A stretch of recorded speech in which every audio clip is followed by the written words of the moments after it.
We settled Mars over a century ago. Making this dusty rock our home wasn't easy, but the promise that led us across the void was freedom. Something my family's bled for many times. Hello there, Sir from 17 once again, bringing you the next section of my Red Faction Armageddon Insane Difficulty video walkthrough. And oh my fucking god is it hot. Oh gosh. I am of course an Englishman, so the one thing I am fantastic at doing is complaining about the weather. And I'm wet through, man. Wet through like a porn star after a gangbang. It's unbelievable. Oh gosh, it's not good, it's not fun, it's not cool. I don't understand why anybody looks forward to the summer. It's just sticky, it's just sweaty, it's just fucking awful. Bring back the snow, I say. Bring the fucking rain. Unbelievable. Because I mean, right now, I live in a country where there generally is no weather, yet we still complain about it, and all we get is, you know, grey skies, overcast, and very mild temperatures. We don't really get much of anything, and then when we do, because we're so used to getting nothing, it seems to be so much worse. And right now, for whatever reason, it is currently hotter than a van full of heroin crossing the Canadian border, and it's just not comfortable at all. It really isn't. But this section of the game, you're going to find yourself escorting a convoy, and I'm not entirely sure if the convoy can be blown up. There are certain sections where it'll go into a little cutscene-esque and show you various parts of your little convoy getting taken out, but I don't think you're in an immediate threat. The only real threat is if you move too far in front or too far behind. It'll just instantly fail you and say that you lost the convoy. And that's the only time I've actually died on this level, aside from the excavator bit coming up, which I mentioned in the last video by accident. But this is pretty basic for the most, this stuff. It's just making sure you use your magnet gun to smash everything around you to try and find as much salvage as you can, and keep pursuing through these tight corridors and hitting the checkpoints. Don't like the looks of this. And last night, I started watching a film last night called Summer Cleaning, I think it is. It's got Amy Adams in it. It's basically about a girl who's having a bit of a midlife crisis because she doesn't have a husband. She's having an affair with a married man who she was going out with when she was a cheerleader back in high school. And all her friends seem to be going places and having these big careers, and she just seems to be stuck. And I know that sounds like, you know, the plot for pretty much every fucking indie dramedy that exists, and it pretty much is, but it was kind of enjoyable. And right here, you're going to get introduced to the big green guys. I'm not too sure if we've fought them before, but he takes a beating. He also throws a corrosive, it's like a smoke grenade that'll hit you, and if you stand in the corrosion, your life will strip so quickly you'll practically die. But you'll notice that I generally don't waste ammo on him. Instead, I use the magnet gun, and I keep playing Ring Around the Roses with his ass. I keep sending him into the roof, watching him fall, and then sending him back into the roof. And as I've mentioned, the magnet gun is easily the most powerful gun on the game, so utilize it to the best of your ability. If you can drop buildings on him, that'll do massive damage. You can fire him into buildings, that'll do damage too. Just have fun with him. But anyhow, back to the story. And I was watching the film, and when I was swallowing, my throat felt kind of weird. And I think it's a pretty universal feeling for human beings. When you know that you're about to get ill, you kind of can tell. And my legs started feeling a bit weird. I had like this dull pain in my head that was gnawing into being a premature headache. And I just felt like shit. And before I knew it, midway through this film, I touched my head and I was burning up. The rest of my body was you know, my normal temperature, which is pretty hot because what can I say, my metabolism's high and I sweat like a motherfucker. But I'm usually hot, but my head was like a fucking iron poker that had been in a furnace or something. It was unbelievable, and I just started feeling so ill so quick. And I'm not going to go into the whole story of how the last 24 hours has been absolute hell when you're trying to sleep and it's warm and you're ill and it fucking sucks. But I had a really, really bad night's sleep, and I ended up getting up super early, drinking as much water as my body could physically contain, and trying to sleep as much as I could to make up for it and kind of sweat it out type of thing. And I'm actually feeling a lot better now, so it's only been, you know, like a 24-hour thing, but it is the gayest and most horrific experience ever when you've not been ill for a while and your body's enabled you to, you know, selectively forget how bad and how much of a bitch you are when you get ill. It just feels like the world is ending. It really does. And I know it sounds like a pussyish thing, but when you get something and you've not had it for a while, you just feel like You can't even remember what life was like before this strife, before this constant struggle. And I know that's rife with hyperbole and just ridiculous and grandiose, but it is true, and we do like to exaggerate when we're ill, but everybody knows how it feels to feel just like a piece of shit. It's just not good at all. And luckily enough, I am coming out of it now, so I'm dead happy about that, but it was just awful. And when you think about it, when you get a cold, or when you get any kind of virus, or, you know, when you get infections and stuff like that, on a base level, if you really look at it, it is your body fighting to survive. Your antibodies, you know, your white and red blood vessels and everything that your body uses as its soldiers, they are your last line of defense from this infection, which is pretty much an enemy that is come into your vessel and is trying to take control. It's trying to kill you. And I know it's probably not best to think of it like that, or you'll be a nervous wreck and end up like chewing the furniture, thinking that there are CIA bugs in it and being a conspiracy theory. But theorist, should I say? But it's true when you think about it. You are being assailed by an unknown agent that's sole purpose is to deconstruct your body, and it's yeah, it's kind of fascinating when you think about it like that. But this here is one of the infected structures. And all it means is it's a building that looks jazzed up, and once you destroy it, it'll drop a ton of salvage, so make sure you go through the ruins to get as much as you can, because it's going to be super useful for your upgrades and everything.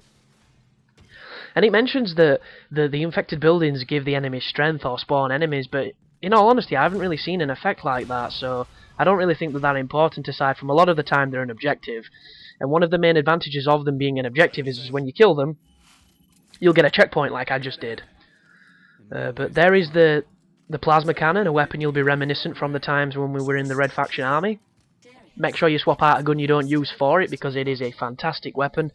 And this is an upgrade station, so we've saved 1,500 salvage on my screen. Yours might be slightly different, so now is the time to upgrade it the best way you can. So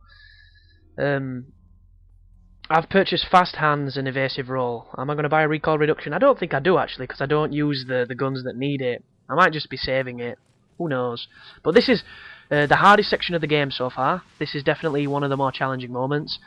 And what's going to be happening is it's an on-rail shooting section. You're going to get on this excavator. All you can move is left and right on this little front area of it, this like porch area that's fenced in. And the only bit of cover is destructible, which is that plate to my right, that yellow steel plate. So you have to rebuild the plate to heal yourself when you're in trouble. And a lot of this is luck, a lot of this is knowing what to do, but the best thing I do, and I would advise your guys to do as well, is use your charge layer to kill as many of the small enemies that try and rush you at the start. As soon as the big green guy turns up, just magnet him as far away as possible, and as soon as he's gone, you shouldn't have any trouble with this section, because the only people that are left are enemies that have to hit you directly instead of having a residual effect. Like that guy there, he fires the lightning charge, and unless it hits you, you're not in any trouble. The little dudes, they fire the acid, not a trouble at all. The big green tank fella, if he throws his fucking puddle of cum, that if you stand in it, it strips your life down, you're going to be in some serious trouble. So as soon as you see him, magnet him away again, and this is very simple. I did die a couple times when I was trying to record it, because I didn't think to magnet him away, but it is a fantastic way of keeping yourself alive. Right now you're going to get rushed by a shit ton of these alien things, and to my left where that red guy just spawned, every so often there's going to be one alien that spawns there, so make sure you clean that one up. Keep hitting the green guy and knocking him away so that he doesn't get too close, because as you can see, he just stripped away my cover because he's very powerful, and oh, lo and behold, there's another one there, so I'm trying to fire him away. Right now, I am in the shit. This is where you pray. This is where you're like, don't get hit, please regenerate, and as soon as my life starts going up, I risk going back out, fire a couple more grenades. Once again, I'm in a bit of a bad situation. I rebuild the cover. I shoot the green guy away, he knocks my cover down yet again, I rebuild it, and I'm just praying now, come on life, and there it is, your life comes back, the section is done. And do be warned as well, after you get off this excavator, if you don't kill all the enemies, they will still be there, and you will get attacked from behind. So unless you're going to go back and kill them all, I would advise you to run in front really quickly, and kind of make them either despawn, or get to such a radius that they can't actually follow you. But word to the wise, that does happen, it's happened to me, it'll happen to you, so you've just got to be careful. But last night, before the sudden illness fucking assailed my body for whatever reason, I was watching a documentary on, like, the world's most deadliest predators, something along those lines, 2, that it saved at the end. And it was probably the worst edited thing I've ever seen, but that's just me being fussy. And the main reason I say that is, it was telling about 5 separate events, 5 separate accounts, sorry, that's probably the better word to use, about people that had been attacked by what they call apex predators. And apex predators is anything that is pretty much a living weapon. Anything that is, as close to Jet Li as it physically can be in the animal kingdom. And the events in this, one of them was a grizzly bear, which is apparently the most ferocious bear that exists, second only to the polar bear, which is... he looks cuddly, he likes to drink coke, but he'll rip your fucking face off and eat your family. But there was also a great white shark attack, there was a couple of those, there was a crocodile attack, and then there was like I think it's a diamondback rattlesnake, which is equally as terrifying. And there was just separate accounts of people getting themselves into a bit of a shit sandwich with these animals. And the reason why I said it was edited badly is because to make it slightly unconventional and to keep you watching, instead of doing the stories back to back and fully explaining them, it kind of did a John Travolta, what am I on about? It did a Quentin Tarantino, and before you got the answer or the conclusion, it introduced you to the next story, and it kept jumping back and forth like it was Minority Report, and it really pissed me off because I just like the facts, I like it nice and simple, you don't have to get all Art Nouveau and, Soderbergh on my documentaries, I just like the info. And I was watching it, and some of these animals, it's like Australia. If I've got any Australian viewers, I don't understand how you can exist in such a beautiful place that potentially everything wants to kill you. It's just so crazy. And these people, it's like the stories with these guys going out on like fucking canoes in the middle of these salt lakes. It's like, salt lake. What's the first thing that comes to your mind when you think salt lake? Well, there's lake, there's salt. And to any sane and rational human being, salt, lake, crocodiles. I mean, come on, people, it's not that difficult. You are going into a territory that you have no right to be there just because you like fucking canoeing. Why don't you get a pool, put your canoe in it, and, have a blast with fear of no crocodiles? But instead, they go out into these rivers, and next thing you know, this crocodile's bloody stalking them, it's ripping them out at boat, it's doing a death roll. And this one story was, this guy in his canoe, he got the crocodile had to go at him, it started doing its death roll and everything, and he thrust his arm into its mouth as he was trying to fight back. And the crocodile let him go, and it kind of fucked off. And they don't really understand why this happened, and the theory that they tell you on this documentary is apparently when the crocodile goes in for the kill and it starts doing the death roll where it tries to drown its victim and tear them, because essentially all it is a corkscrew motion to tear flesh. And they're really powerful, and when you're underwater you're all buoyant and shit, so you can't really do much. But the reason they do it is to disorientate, kill, tear, and drown whatever they're trying to kill. And this guy, what they believe happened is when it does this technique, there's a valve in its throat that closes off so that water doesn't go down its throat and it doesn't drown while it's trying to kill its prey. And they believe that when he put his hand into its mouth when he was fighting it, that he somehow dislodged the valve and it was unable to breathe. It realised it was in trouble, so it fucked off. And it's just like, that is the luckiest thing ever. And that is like existence of God right there, because that is a 1 in a million chance. That is the likelihood of living on a rotating star in the middle of a solar system that is just the right amount of distance from the sun to culminate life. That is how rare that is. And the guy got away with, he had a couple of like cuts and shit and he was all shaken up. But what it didn't mention is my biggest fear of crocodiles and shit like that, aside from the fact it's a fucking dinosaur and it's brilliant at what it does and that is kill at everything around it, is the fact that they're also sneaky bastards too. Because not only do they have every single tool and every single sense that is all keyed and, perfected so that they're expert hunters, but the teeth are so dirty because how they live, because they're all, like having wild cocaine parties and constant sex. The teeth are really filthy, and when they do bite you, even if you get away, something like 75% of cases, especially with animals, die of infection anyway. So it's one of those where you can win the fight and still fucking lose, and that to me is just terrifying. It's just you can't win against this asshole of a creature. So why even bother playing with them? It's just unbelievable.